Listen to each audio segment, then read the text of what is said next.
Halo semuanya, perkenalkan nama saya Aliza Rohana Putri, NPM 003. Jadi pada hari ini saya akan melakukan pemeriksaan fisik arteri kepada pasien, yaitu berupa probande saya. Dan yang pertama-tama yang pasti saya akan lakukan adalah melakukan inform consent terlebih dahulu kepada pasien, apakah pasien bersedia untuk dilakukan pemeriksaan fisik seperti ini atau tidak. Dan selanjutnya pasti saya akan melakukan cuci tangan terlebih dahulu agar lebih steril lagi, dan juga pastinya agar hasil dari pemeriksaan pun juga berjalan dengan lancar. Oleh karena itu selanjutnya saya akan melakukan pemeriksaannya kepada pasien.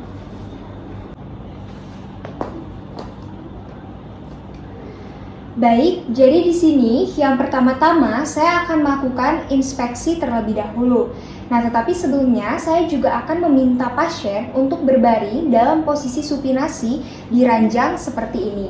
Ibu, jadi di sini saya akan melakukan pemeriksaan fisik arteri, yaitu untuk melihat dan juga untuk mendiagnosis nanti penyakit ibu seperti apa.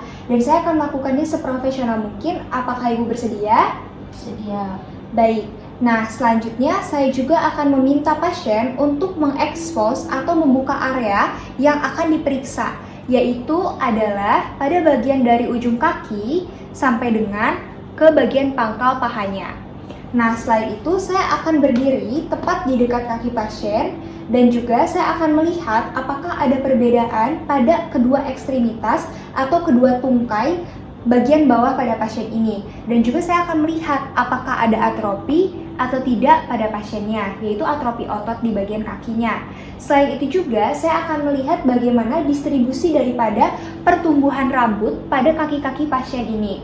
Dan juga biasanya kalau misalkan seseorang itu menderita suatu penyakit insufisien arteri, maka nantinya itu pertumbuhan rambut biasanya sedikit.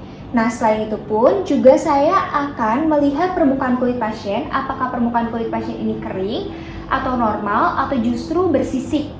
Nah, selain itu pun juga saya akan melihat apakah ada perubahan atau kelainan daripada pertumbuhan kuku kaki pada pasiennya juga, di mana saya akan menilai satu persatu dari kuku kaki pasien untuk melihat, dan juga saya akan memastikan apakah ada pertumbuhan kasar atau tidak pada kukunya. Nah, di sini saya akan melihat seperti ini dari setiap jari-jari kaki pasien, dan selanjutnya juga dilakukan di kedua sisi, baik itu sisi sebelah kanan maupun juga di sisi sebelah kiri.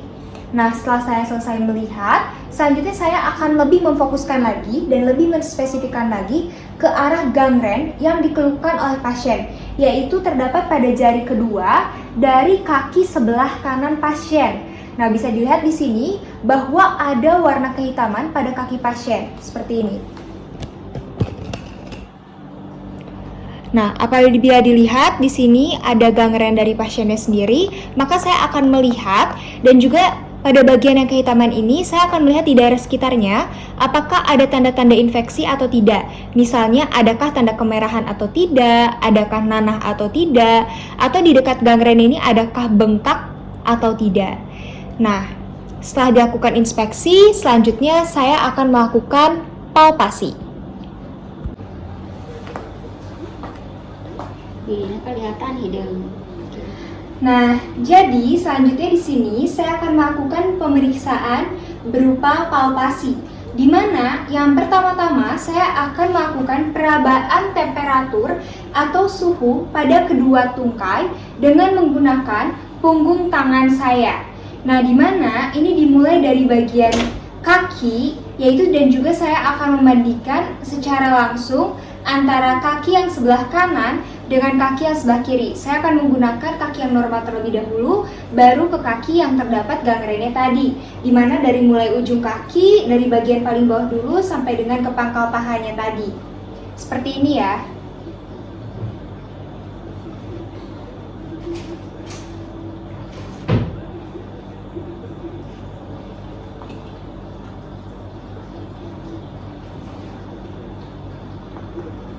Baik, setelah saya selesai untuk membandingkan temperatur atau suhu pada kedua bagian tungkai dari pasien, selanjutnya saya akan melakukan pemeriksaan capillary refill time, di mana di sini saya akan melakukan pada seluruh jari ekstremitas bawah dari pasien, dan di mana saya akan melakukannya dengan dua cara.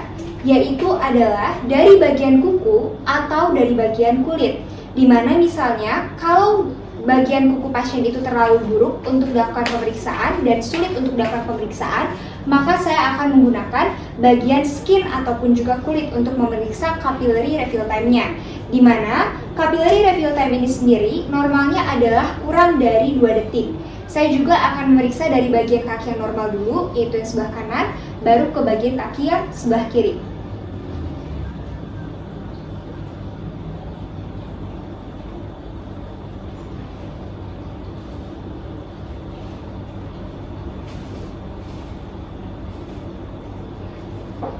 Baik, setelah selesai melakukan capillary refill time, selanjutnya saya akan melakukan pemeriksaan palpasi arteri yang akan dimulai dari kaki daerah paling bawah dulu, dan saya akan selalu membandingkan antara kaki yang sebelah kanan dengan kaki yang sebelah kiri, dan juga saya akan mulai dari arteri dorsalis pedis.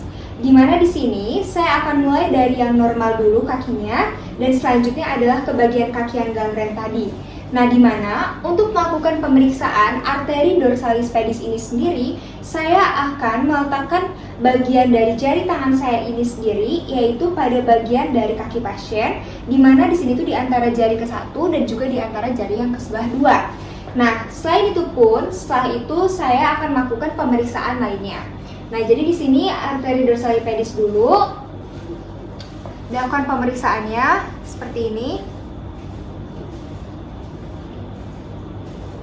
Nah, setelah ditemukan, selanjutnya bagian kaki yang terdapat gangrennya.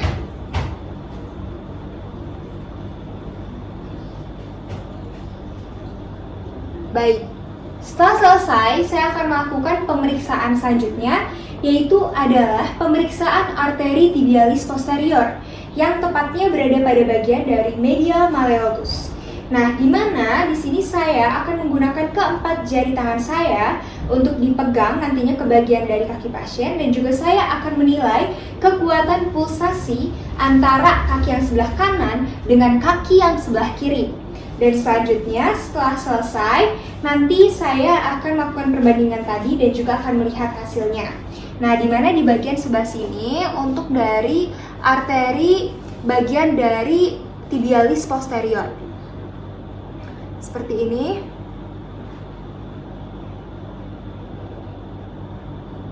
Selanjutnya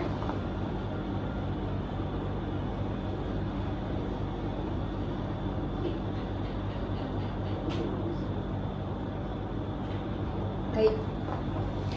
Setelah selesai, saya selanjutnya akan melakukan pemeriksaan arteri popliteal, di mana di sini saya akan menekuk kaki pasien agar otot-otot kaki pasien ini dalam keadaan yang rileks. Selain itu juga saya akan meletakkan kedua tangan saya nanti untuk mencari pulsasi pada bagian arteri popliteal. Sama dilakukan pada bagian kaki sebelah kanan, lalu ke bagian kaki sebelah kiri. Ibu boleh untuk ditekukan terlebih dahulu kakinya, satu-satu ya Bu. Ini dulu Bu, dilemaskan saja seperti ini. Dan saya akan melakukan pemeriksaannya.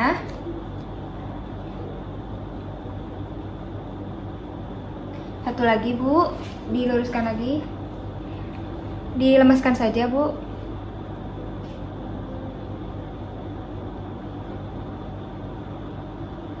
Nah, sudah selesai.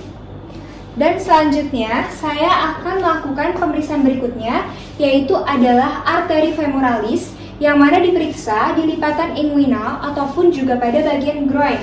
Nah, di mana untuk memulai pemeriksaannya itu diraba dengan keempat jari tangan kita dan juga akan membandingkan lagi seperti biasa arteri femoralis sebelah kanan dengan arteri femoralis sebelah kiri.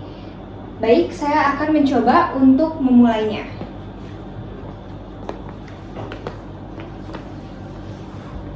Seperti ini adalah bagian dari arteri femoralisnya. Selanjutnya, ya sudah. Lalu saya bisa lakukan pemeriksaan seperti ini.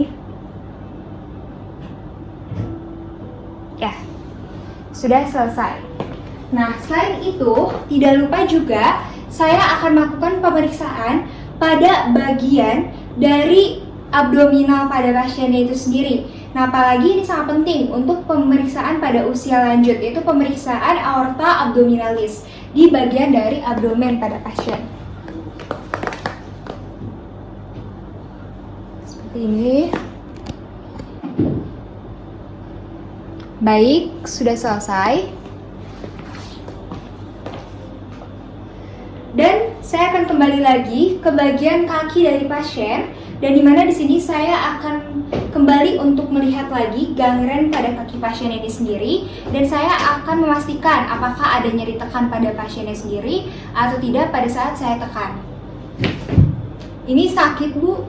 Sakit. Ini sakit, Bu? Sakit. Nah, berarti adanya nyeri, dan saya juga akan melihat apakah adanya tanda-tanda infeksi ketika saya menekan atau tidak, seperti keluarnya nanah, ada bengkak, kemerahan, atau tanda-tanda infeksi lainnya.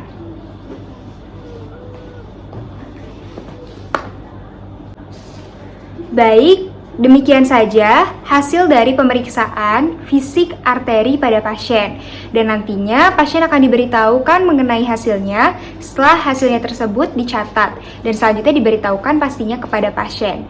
Demikian saja yang dapat saya sampaikan terkait pemeriksaan fisik kali ini. Semoga bermanfaat. Terima kasih.